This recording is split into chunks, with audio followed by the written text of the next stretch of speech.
السلام عليكم ورحمة الله وبركاته. الحمد لله الذي هدانا للإسلام، والشكر له على التوفيق والامتنان، والصلاة والسلام على من صلى وصام وغرس نواة الدولة وأقام، فاشتد سوقه واستقام، ثم قويت ووصلت إلى ذروة الاستحكام. أصحاب السعادة العظام، لجنة التحكيم الكرام، والجمهور المبارك، أحييكم بتحية الإسلام، تحيتهم يوم يلقونه سلام، فالسلام عليكم ورحمة الله وبركاته. أيها الجمهور المبارك، يسعدني ويشرفني أن أتكلم عن الموضوع المقترح لهذه المسابقة الكريمة، ألا وهو دور سيدنا أبي بكر رضي الله عنه في استحكام الدولة الإسلامية. أيها الأفضلاء، أتحدث عن دور الخليفة الراشد أبي بكر الصديق رضي الله عنه البارز في استحكام الدولة الإسلامية.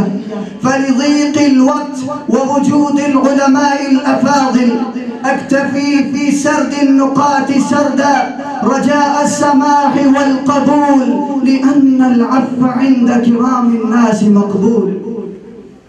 أولا، فأول بدر بدره أبو بكر رضي الله عنه، وصار ذلك معينا لاستحكام الدولة الإسلامية، هو إسلام مجموعة من العشرة المبشرة بالجنة وغيرهم من الصحابة على يديه. وما قدموا للدولة من خدمات يرجع الفضل إلى أبي بكر الصديق رضي الله عنه بعد الله في ذلك.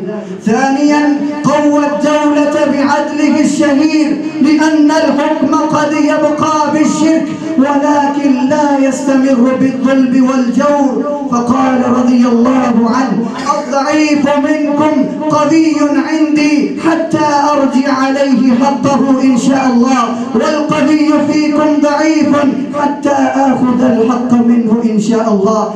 ثالثا، أتحف الدولة الإسلامية بنظام بيت المال، فصارت الأمور مرتبة منسقة.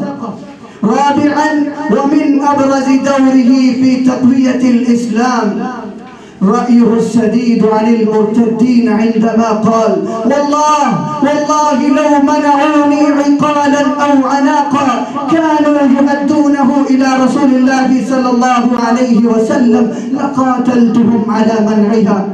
خامسا، ومن دوره النبيل في استحكام الدولة الإسلامية عزمه الصميم والثابت، ويظهر ذلك في صموده أمام الصحابة كلهم في إرسال جيش أسامة رضي الله عنه قائلا: ولا حللت لواء عقده رسول الله صلى الله عليه وسلم، فبين أن النظام بيت المال، يحتاج إلى عزم صميم، وخاصة عند أمر الحبيب صلى الله عليه وسلم.